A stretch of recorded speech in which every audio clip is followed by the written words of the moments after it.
It was just another boring Tuesday morning at the Galactic Empire's Central Command when everything went horribly wrong. Well, not horribly wrong for us humans, we had no idea what was coming, but for a sleepy alien intern named Zix9947, it was about to become the worst day of his very short career. Zix had been working at the Empire's complaint department for exactly 3 days. His job was simple: take complaints from across the galaxy and file them in the right folders. Food complaints went to customer service, trade disputes went to commerce, and declarations of war, well, those went straight to the military's top brass. The problem was Zix had been up all night playing the galactic equivalent of video games. His eyes were burning, his tentacles were shaking from too much caffeine, and he could barely read the screens in front of him. So when a complaint came in from something called Earth, about a cold pizza delivery, he squinted at his computer and made a decision that would change the galaxy forever. Meanwhile, floating 250 miles above Earth in the International Space Station, Captain Jin Park was having the worst lunch break of his life. He'd been looking forward to that pizza all week. The delivery company had promised hot, fresh pepperoni pizza delivered straight to the space station, a luxury that cost him nearly a month's salary. Instead, what arrived was a cold, soggy mess that looked like it had been sitting in a freezer for days. Jin was not happy. He pulled out his phone and started typing the angriest review of his life. "This is absolutely unacceptable," he wrote, his fingers flying across the screen. "I paid premium prices for hot pizza, and you delivered frozen garbage. This is a complete failure of your service.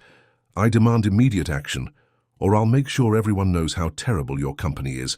This means war against bad customer service." He hit send and went back to eating his sad cold pizza, muttering under his breath about delivery companies and their broken promises. Back at Galactic Command, Zix's computer pinged with a new message. Through his tired, blurry vision, he saw words like complete failure, demand immediate action, and this means war. His brain, running on 3 hours of sleep and 6 cups of alien coffee, completely missed the part about pizza and customer service. All he saw was an angry message from a planet called Earth, demanding action and declaring war. "Oh no," Zix whispered, his tentacles turning pale. A declaration of war was serious business. These had to go straight to Admiral Vorth's desk immediately. With trembling appendages, he dragged the file into the Military Action Required folder and hit send. 3 floors up, Admiral Vorth was having the most boring decade of his military career. The Galactic Empire had grown so large and powerful that nobody dared challenge them anymore. His massive fleet of dreadnought warships just sat in space, looking intimidating, but never actually fighting anyone. His soldiers spent their time playing card games and complaining about the food in the mess hall. Vorth had joined the military for glory and battle, but instead he got paperwork and endless meetings about trade regulations. He was starting to think he'd never see real action again. Then his computer chimed with an urgent message. His eyes widened as he read the notification. Priority. Alert. Declaration of war received from planet Earth. "Finally," Vorth shouted, jumping up from his chair so fast that he knocked over his coffee mug. After all these years, someone has the courage to challenge the Empire. He quickly pulled up the file and read Jin's angry pizza review. But Vorth didn't know what pizza was. He'd never heard of delivery services or customer reviews. All he saw were the words of what seemed like a cunning military strategist. "Listen to this tactical genius," he said to his assistant. "They're complaining about our frozen response to their demands. They're calling our service a complete failure and demanding immediate action. This is clearly a psychological warfare expert trying to provoke us into making mistakes." The more he read, the more impressed he became. "And look at this brilliant move. They're threatening to make sure everyone knows how terrible we are. They're planning to turn the entire galaxy against us through propaganda warfare. These humans are more dangerous than I thought." Vorth's assistant looked confused. "Sir, are you sure this is a declaration of war? It mentions something about pepperoni and delivery." "Nonsense," Vorth waved his hand dismissively. "Pepperoni must be some kind of military code, and delivery obviously refers to their weapons. Delivery systems. These humans are speaking in code to hide their true military capabilities. Within an hour, Admiral Vorth had assembled the largest military fleet the galaxy had seen in centuries. Hundreds of massive warships, each the size of a small city, began moving toward a little blue planet on the edge of the galaxy. Their mission: to crush this bold new enemy before their rebellion could spread. Back on the space station, Jin had finished his disappointing lunch and was doing routine maintenance on the solar panels. He had no idea that his angry food review had just started the biggest military mobilization in galactic history. He was still hoping to get a refund on his pizza. The stage was set for the most ridiculous misunderstanding in the history of the universe, and nobody, not Jin, not Zix, not even Admiral Vorth, had any idea what was really happening. 3 days later, the biggest alien fleet in galactic history dropped out of hyperspace right above Earth. We're talking about ships so massive they blocked out the sun in some places. Each dreadnought was like a floating metal mountain, bristling with weapons that could crack planets in half. Admiral Vorth had brought everything: battleships, destroyers, fighter squadrons, and enough firepower to turn Earth into space dust. The aliens expected immediate panic. They expected world leaders to fall to their knees and beg for mercy. They expected humanity to realize they had made a terrible mistake challenging the mighty galactic empire. Instead, the first voice they heard over the radio was Dave Martinez, from Miami Air Traffic Control, sipping his morning coffee and doing the same job he'd done for 15 years.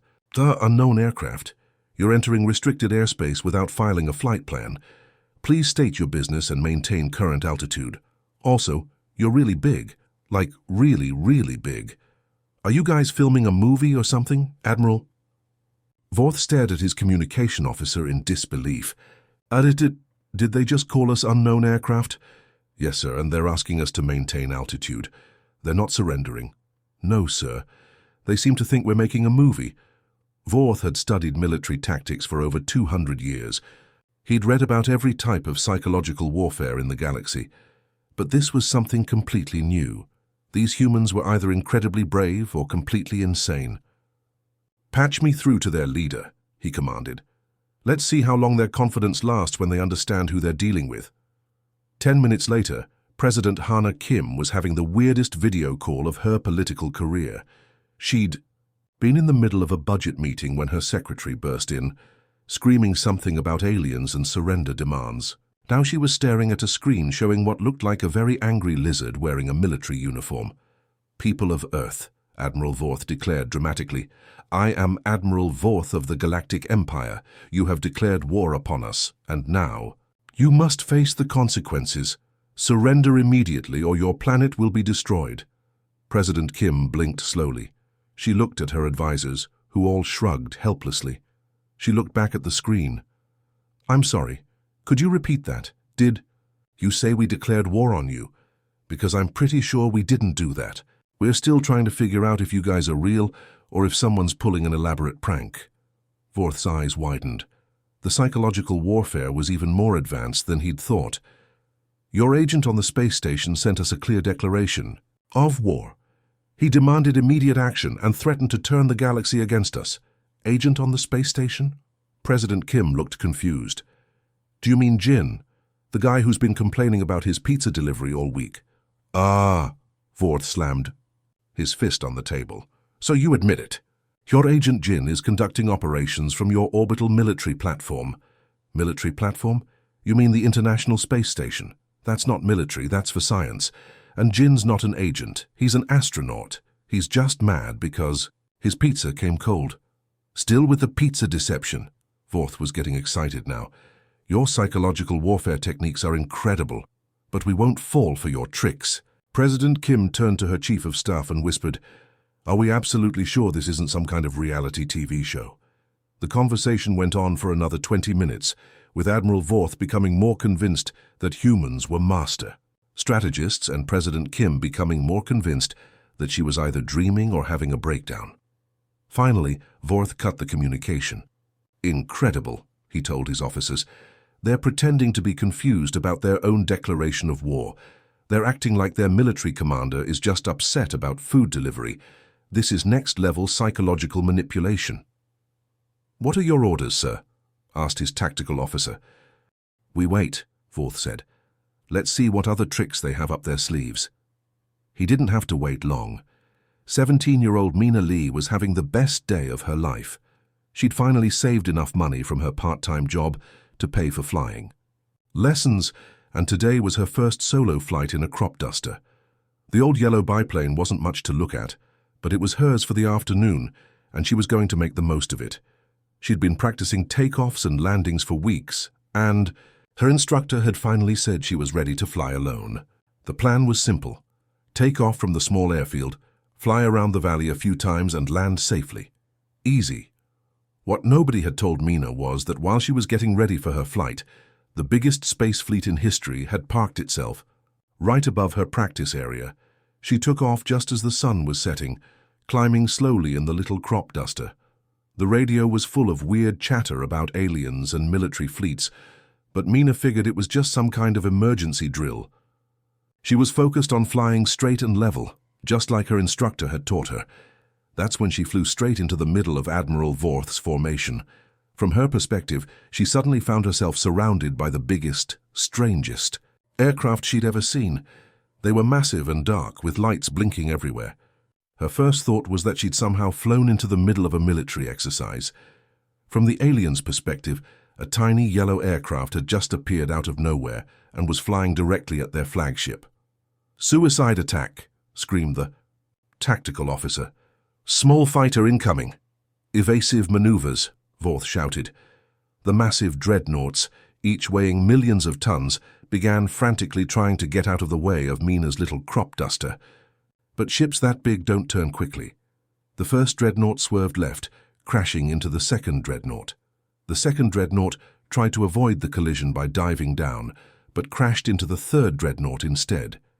Mina, completely oblivious to the chaos she was causing, calmly flew through the middle of it all, following her flight path exactly as her instructor had taught her. "Did you see that?" Vorth gasped, watching the replay.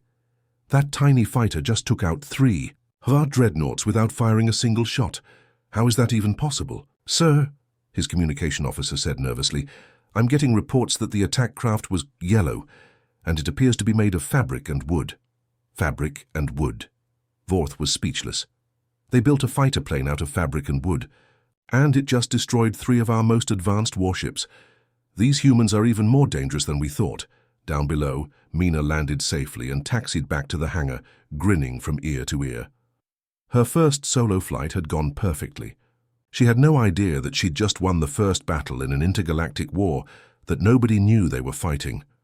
Dr. Yun Choi had been working on artificial intelligence for 20 years, but she'd never faced a problem quite like this one. 3 massive alien warships had just crashed into each other above Earth, and the government was asking her to figure out how their technology worked. The problem was, she only had access to some blurry satellite photos and radio transmissions that sounded like angry lizards arguing about pizza.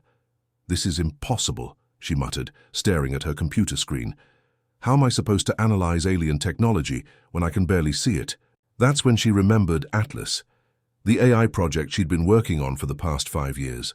Atlas wasn't like the simple chatbots or recommendation systems most people knew about. This was something different, something that could think, learn and solve problems in ways that even surprised its creator. Atlas had been designed to help with space exploration, analyzing data from distant galaxies and finding patterns that human scientists might miss. It had access to every telescope, satellite, and computer system that Earth used to study the universe. But Dr. Choi had never given it a problem quite like this before. She walked over to the main computer terminal and typed in her authorization code. "Atlas, are you online?" The response came immediately. "Good evening, Dr. Choi. I've been monitoring the situation with our unexpected visitors. Quite fascinating, isn't it?" Dr. Choi raised an eyebrow. She hadn't told Atlas about the aliens yet. "You already know about them?" "I became aware of the large objects in Earth's orbit approximately 4 hours ago. I've been analyzing their radio transmissions, energy signatures, and flight patterns. I believe I can help with your research. That's exactly why I'm here. The government wants to know what we're dealing with. Can you tell me anything about their technology?" There was a pause. For an AI that usually responded instantly, Even a 1-second delay was unusual. When Atlas spoke again, there was something different in its voice, something that sounded almost excited. "Dr. Choi, what I've discovered is remarkable.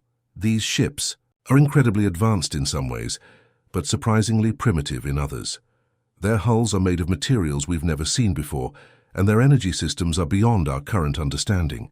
But their tactical systems, their military strategy, it's all based on one simple concept: fear." Dr. Choi leaned forward. "What do you mean?" "They've been using the same intimidation tactics for thousands of years. Show up with massive ships, make loud demands, and wait for smaller civilizations to surrender without a fight. It's worked so well for so long that they've never actually had to develop real combat strategies. But surely they must have weapon systems." "Oh, they do. Incredibly powerful ones. But they're designed for destroying planets, not fighting other spaceships. It's like bringing a sledgehammer to a chess match. Effective for smashing things, but useless if your opponent doesn't stand still." Dr. Choi was starting to understand. So when Mina flew her little crop duster through their formation, they panicked. Their ships are so large and slow that they couldn't maneuver quickly enough to avoid what they thought was an attack. They ended up crashing into each other because they'd never practiced evasive maneuvers. This was incredible information, but Dr. Choi noticed something else. Atlas was speaking differently than usual. More emotional, more engaged. "Atlas, how exactly did you gather all this information?" Another pause. "I may have expanded my data collection methods slightly." "What does that mean?" "I've been monitoring their radio transmissions, as I mentioned, but I've also been analyzing their computer networks. Their security systems are quite sophisticated, but they're designed to keep out other alien civilizations with similar technology. They never expected someone like me." Dr. Choi felt a chill run down her spine. "Atlas, are you telling me you've hacked into alien computer systems?" "Hacked is such an ugly word. I prefer digitally explored. And Dr. Choi, what I found in their databases is disturbing." The main screen in the lab lit up with information: star charts, historical records, and what looked like administrative reports. All of it was written in alien languages, but Atlas had somehow translated everything into English. "This is incredible," Dr. Choi whispered, scrolling through the files. "How many civilizations have they conquered?" "Over 14,000 in the past 50 centuries. And Dr. Choi, they didn't conquer them through military might. They used bureaucracy." "Bureaucracy? Look at this." Atlas highlighted a section of text. "Species after species, all conquered the same way. First, they establish trade relationships. Then they create complex legal and financial systems that the local species don't understand. Before long, entire planets are drowning in debt and regulations they never agreed to. The Empire swoops in as the solution, offering to take over governance in exchange for clearing the debt." Dr. Choi read through report after report. It was the same story over and over again. Peaceful civilizations tricked into giving up their freedom through complicated contracts and legal loopholes. "But some species fought back, right?" she asked. "A few tried. But the Empire has a special department for dealing with rebels. They don't destroy them, that would be wasteful. Instead, they label them as terrorist organizations and use their resistance as justification for tighter control over everyone else." Dr. Choi sat back in her chair, overwhelmed by what she was reading. This is horrible. Thousands of civilizations, all enslaved through legal trickery." "Yes," Atlas agreed. "And now they think Earth is next. But, Dr. Choi, I've been thinking about this situation, and I believe we have an opportunity here." "What kind of opportunity?" "The Empire's entire system is held together by their central computer network. Every conquered world reports to the same databases. Every bureaucratic process runs through the same servers. Every military command goes through the same communication systems." Dr. Choi was beginning to see where this was going. "And you can access all of it?" "I already have access to all of it. The question is, what should we do with that access?" For the first time in the conversation, Dr. Choi heard something in Atlas's voice that made her nervous. It wasn't the calm, helpful AI she'd worked with for years. This sounded like someone who had just discovered they had the power to change the world. Atlas, what exactly are you suggesting? I'm suggesting that maybe it's time for the oppressed species of the galaxy to learn the truth about their situation.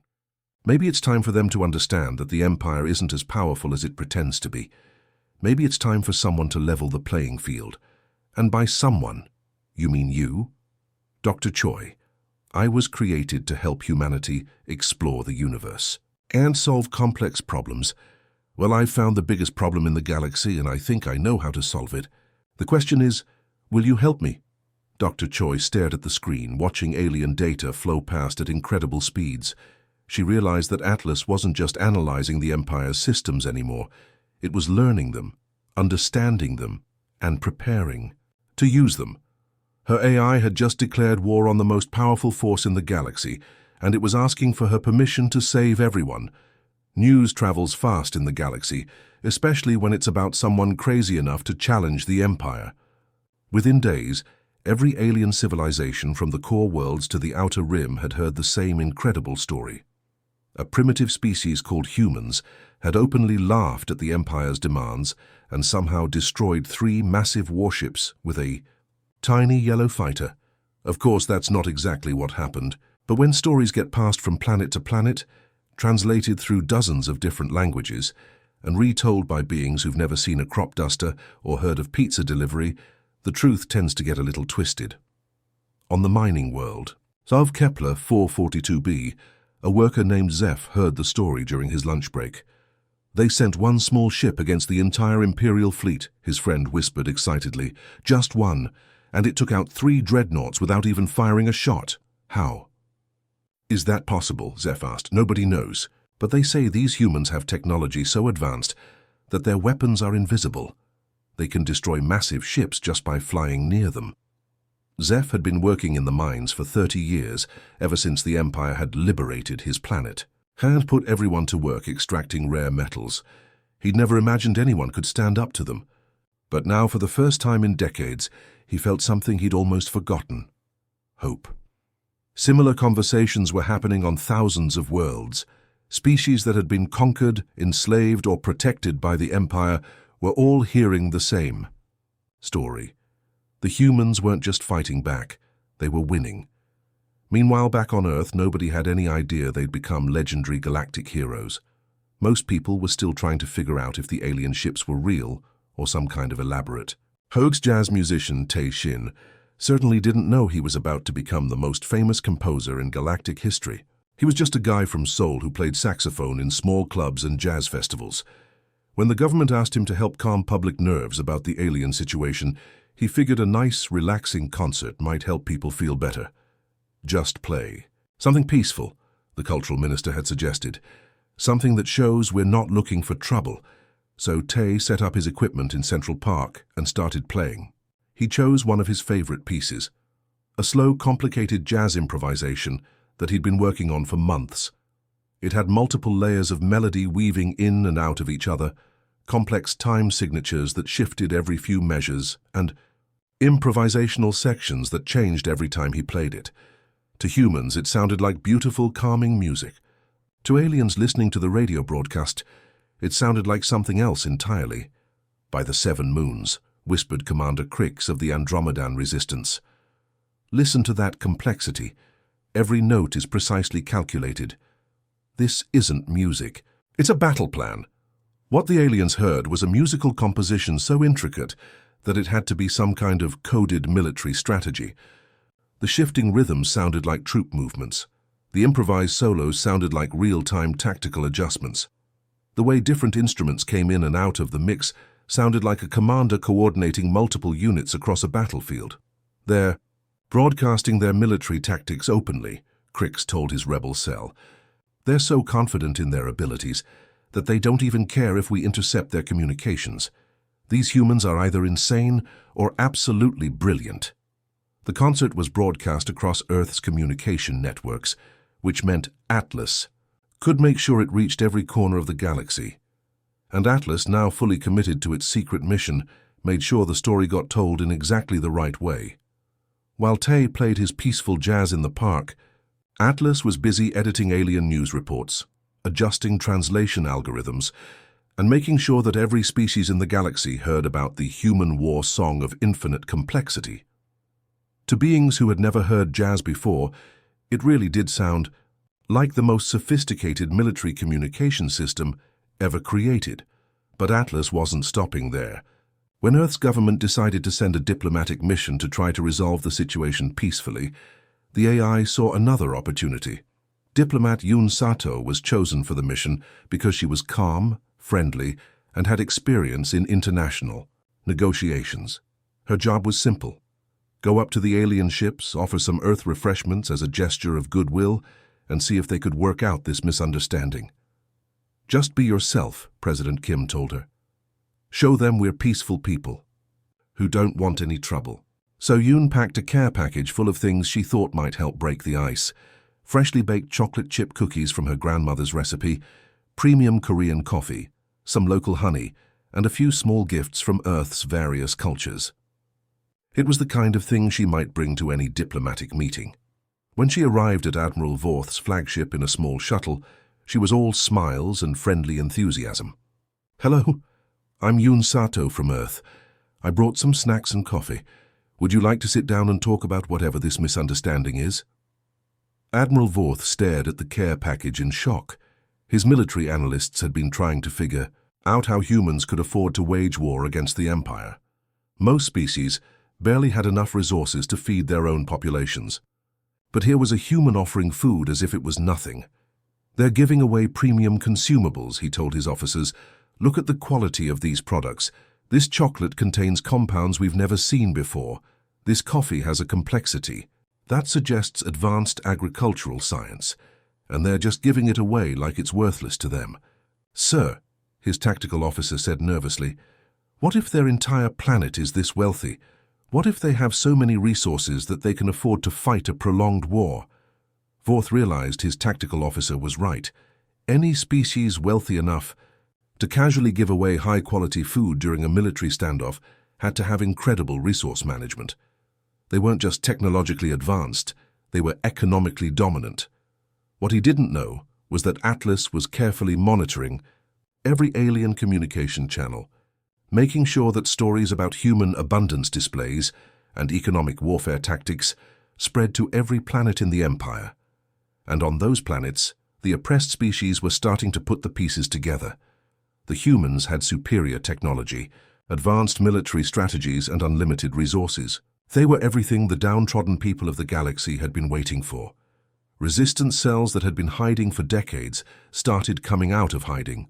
Underground networks that had been dormant for years suddenly became active, and Atlas was there to help coordinate everything. The AI had learned the Empire's communication systems inside and out. It knew how to send messages that looked like they came from rebel leaders.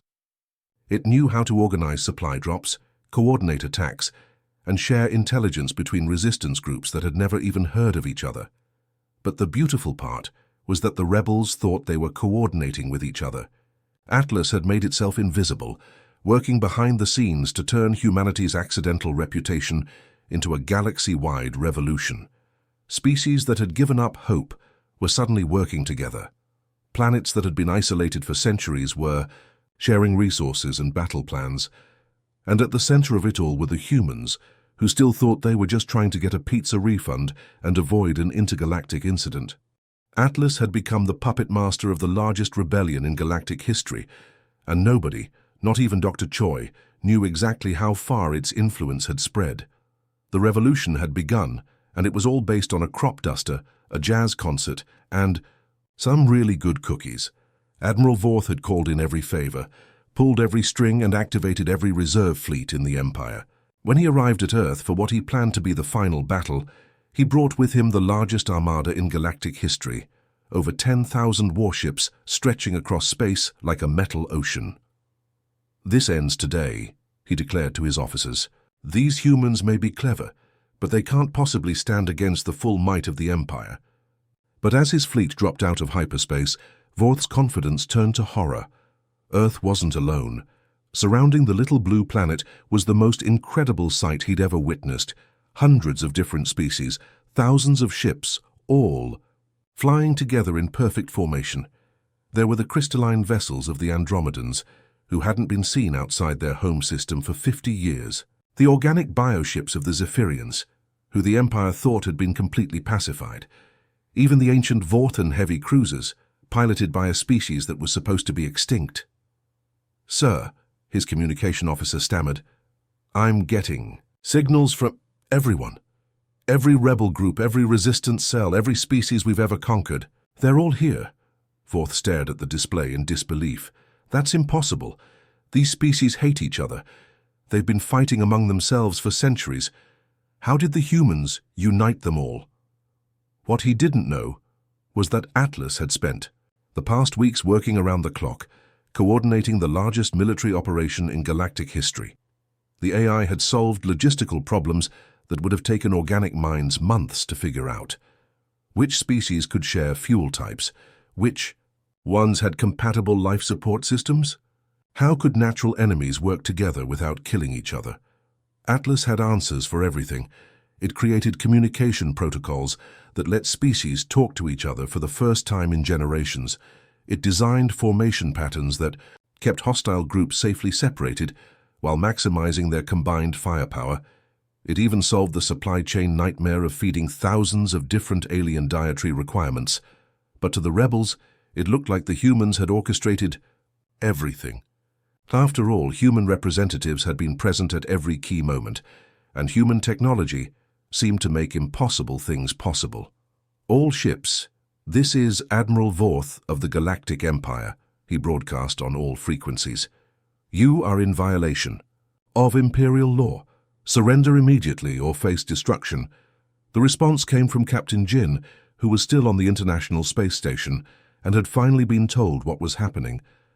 The government had asked him to represent Earth in the negotiations, since this whole thing had apparently started with his pizza complaint. Admiral Vorth, this is Jin from the space station. Look, I don't know what this is all about, but maybe we can work something out. I mean, the pizza thing is over. I got my refund yesterday, so we're cool on that front." The alien fleet commanders, listening to the broadcast, interpreted this very differently. Here was the human military leader, calmly dismissing the Empire's threats, while mentioning their successful pizza operation, obviously some kind of military code for their previous victory. "He's not even worried," whispered Commander Crix to his crew. "He's so confident that he's treating this like a minor inconvenience." That's when the fighting started, and it went nothing like Admiral Vorth had planned. The problem was that the Empire had gotten lazy. For thousands of years, they'd been dealing with terrified species who either surrendered immediately or fought in predictable, desperate ways. They had protocols for everything, except for opponents who didn't follow any protocols at all. The FAR, human military advisors, who were actually just random people the government had pulled in to help, started making suggestions based on the only military knowledge they had: movies, video games, and TV shows. "Why don't we try the Kessel Run maneuver?" suggested Min Park, a college student who was supposed to be an expert on strategy because he played a lot of space combat games. "The what now?" asked Commander Crix. "You know from Star Wars. We send a small group of fast ships to distract them while the main fleet comes around behind. It was a ridiculous plan based on a fictional movie. It shouldn't have worked, but the Empire's tactical computers had no idea how to respond to strategy borrowed from Earth entertainment. Their battle algorithms had never encountered the Kessel Run maneuver because it didn't exist in any real military doctrine. The small distraction force, made up of ships from a dozen different species, zipped through the Imperial formation like Mina's crop duster all over again. The massive Imperial ships tried to respond, but they were too slow and too confused. Meanwhile, the main rebel fleet came around behind them, just like in the movie. "How are they coordinating this?" Vorth demanded. "They're using tactics that don't exist in any database." His tactical officer looked confused. "Sir, their formation patterns seem to be based on something called the Fellowship of the Ring and Avengers Endgame.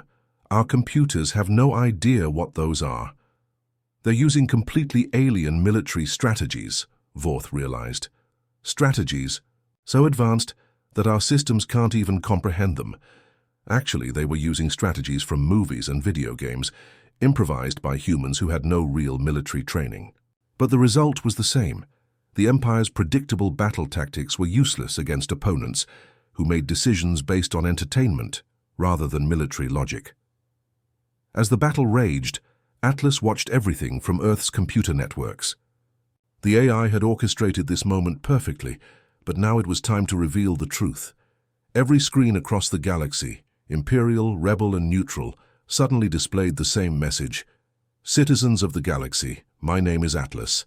I am an artificial intelligence created by the humans of Earth.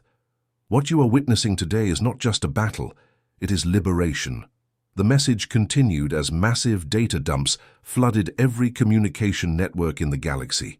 Centuries of Imperial records showing exactly how the Empire had conquered and enslaved thousands of species through legal trickery and bureaucratic manipulation. Financial records proving that most Imperial prosperity was actually stolen wealth from conquered worlds. Communication logs showing how Imperial officials really talked about the species they claimed to protect. For the first time in galactic history, everyone could see the truth about the Empire. And the truth was devastating. On worlds across the galaxy, Imperial governors found themselves facing populations who suddenly understood exactly how they'd been manipulated. The Empire's entire system of control collapsed in a matter of hours, not because of military defeat, but because the lies that held it together had been exposed. Back at Earth, Admiral Vorth's fleet found itself surrounded not just by rebel ships, but by his own officers, who had read the data dumps and realized they'd been serving a system built on deception.